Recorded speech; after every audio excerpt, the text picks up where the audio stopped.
오늘 본문은 요한복음 8장 말씀입니다. 예수님은 요한복음에서 자신을 세상의 빛이라고 말씀하시면서 진리로 살아가는 것이 무엇인지를 분명하게 말씀하고 있다는 것이죠. 진리로 살아간다는 것은 하나님의 말씀을 듣고 그리고 예수님을 믿고 그 말씀대로 살아가는 자가 진리에 속하는 자들이라고 분명하게 말씀하고 있습니다.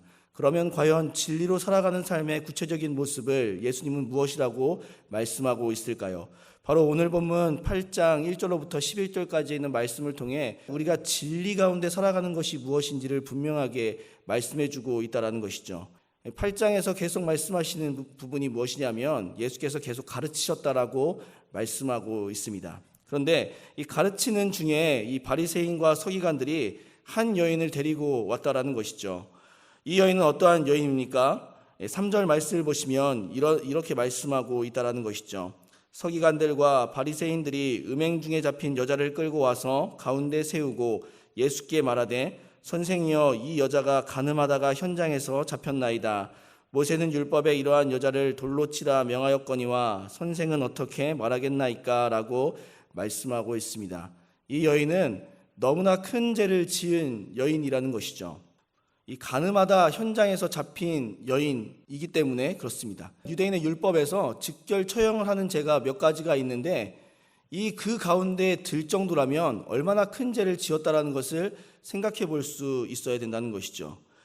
하지만 더 중요한 것은 무엇입니까? 이 바리새인과 서기관들은 이 여인을 용서해 줄 마음이 1도 없다라는 것입니다.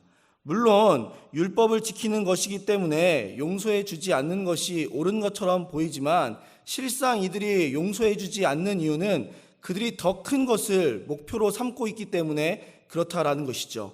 죄를 지은 것은 알고 있고 그 죄로 인해서 처벌해야 되는 것도 알고 있지만 그 죄로 처벌하는 것이 그들에게 유익을 가져다 주기 때문에 그렇다라는 것이죠. 그 사실을 알 수 있는 것이 바로 오늘 본문 6절 상반절 말씀이라는 것이죠. 6절 상반절 말씀을 보시면 왜 이들이 이 여인을 데리고 왔는지를 분명하게 알 수 있다는 것이죠. 이렇게 말씀하고 있습니다. 그들이 이렇게 말함은 고발할 조건을 얻고자 하여 예수를 시험함이러라 라고 말씀하고 있다는 것이죠. 예수님께서 그냥 용서하면 율법을 어겼다라고 말할 것이고 그렇다고 돌로 죽이라고 말하면 우리에게 이러한 권한이 없는데 왜 사람들로 인해서 살인을 저지르게 하였느냐? 로마의 법을 어기도록 한 것으로 인하여서 예수를 처형하려고 했던 것이 이들의 목적이었다라는 것이죠. 죄인들에 대한 바리새인들과 서기관들의 모습이 이와 같다라는 것이죠. 용서해 주려는 마음이 전혀 없습니다. 왜 그렇습니까? 사람들의 죄에 대해서 이렇게 접근하기 때문이죠. 처벌을 받아야 하는 죄와 처벌을 받지 않는 죄로 구분하기 때문에 그렇다라는 것이죠. 내가 지은 죄는 작은 죄이기에 처벌을 받지 않을 수 있지만 다른 사람이 지은 죄는 너무나 큰 죄, 그렇기 때문에 처벌받아도 마땅하고 이 사람들을 공격하고 정죄하고 이용해도 가능하다라고 생각하는 것이 바리새인들과 서기관들의 모습이라는 것이죠. 우리도 세상을 살아가다 보면 이러한 경우를 경험할 때가 있습니다.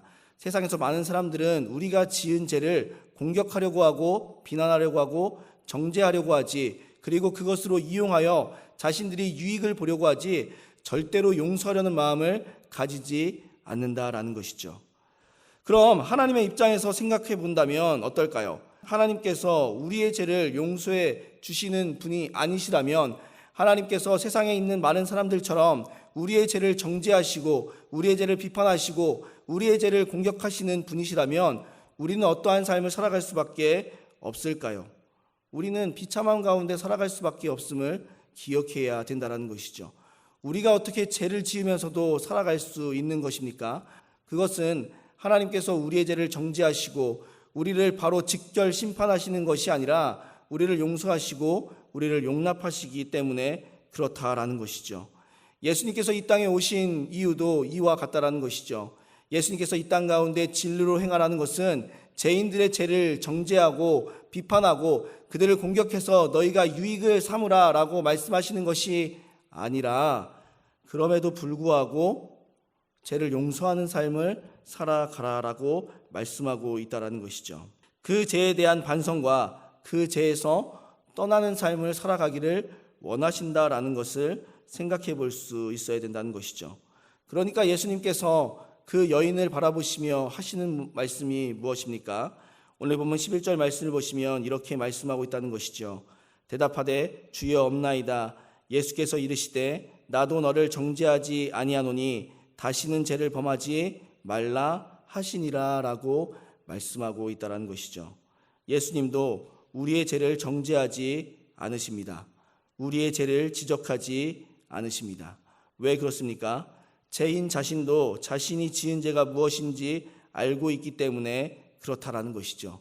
그 죄를 지적받음으로 인하여서 고통받는 삶을 살아가고 있는 것이 죄인들의 모습이라는 것이죠. 그러니까 그 죄를 비판하고 정죄하면 정죄할수록 오히려 죄인들은 더 힘들고 더 어려운 삶을 살아갈 수밖에 없다는 것을 기억할 수 있어야 된다는 것이죠. 하지만 지금 예수님께서는 정죄하지 않으시고 용서하심을 통하여서 이 죄인 스스로가 자신이 죄인임을 깨닫고 자각하고 반성하는 삶을 살아갈 수 있게 해 주신다라는 것이죠.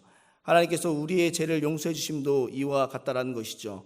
우리가 죄인임을 자각하고 죄에서 벗어나는 삶을 살아가 새로운 삶을 살아가시기를 원하시기에 우리를 더 이상 정죄하지 않으시고 비난하지 않으시고 우리의 죄를 용서해 주신다라는 것이죠. 죄에 대한 용서함을 받는 삶을 산다면 어떠한 삶을 살아가겠습니까? 오늘 11절에 있는 말씀처럼 살아가지 않겠습니까? 다시는 죄를 짓지 않는 삶을 살기 위해 부단히 노력할 것이고 부단히 애쓰는 삶을 살아갈 것입니다. 죄인인 우리가 처벌을 받음으로 인해서 죄를 뉘우친 것이 아니라 오히려 반대로 죄 용서함을 받음으로 인하여서 새로운 삶을 살게 되었다는 것을 생각해 볼 수 있다는 것이죠. 그러니까 죄 용서함이 죄를 멀리할 수 있는 유일한 방법이며 진리를 지키며 살아갈 수 있는 유일한 방법임을 알아야 한다는 것이죠. 예수님은 바로 우리의 죄를 용서하시기 위해서 그래서 생명으로 이끄시기 위해 이 땅에 오셨다라는 것을 생각해 볼 수 있어야 된다는 것이죠. 세상은 우리의 죄를 정죄하고 우리의 죄를 비판해서 오히려 죄 가운데 억눌리는 삶을 살아가 더 이상 자유가 없는 삶을 살아가게 만들었지만 예수님은 우리의 죄를 용서해 주심으로 인하여서 우리가 진리 가운데 우리가 자유함을 누리며 살아갈 수 있게 해 주셨다는 사실을 기억할 수 있어야 된다는 것이죠. 사랑하는 성도님들, 우리는 이 세상에서 죄악을 저지른 사람의 잘못을 지적하려고 하고 그것을 이용하려고만 합니다. 예수님께서 이 땅에 오신 분명한 이유는 죄인들을 찾아오셔서 죄인들에게 살 길을 주시기 위함이었다는 사실을 기억할 수 있어야 합니다. 그렇다면 우리 역시도 그러한 삶을 살아가야 한다는 것이죠. 오늘도 죄를 지은 사람들을 비난하고 정죄하고 공격하는 삶을 살아가는 것이 아니라 그들을 용납하고 용서하는 삶을 살아가심을 통하여서 진리 가운데 살아가실 수 있는, 빛 가운데 살아가실 수 있는 우리 모든 성도님들이 되시기를 주님의 이름으로 소원합니다.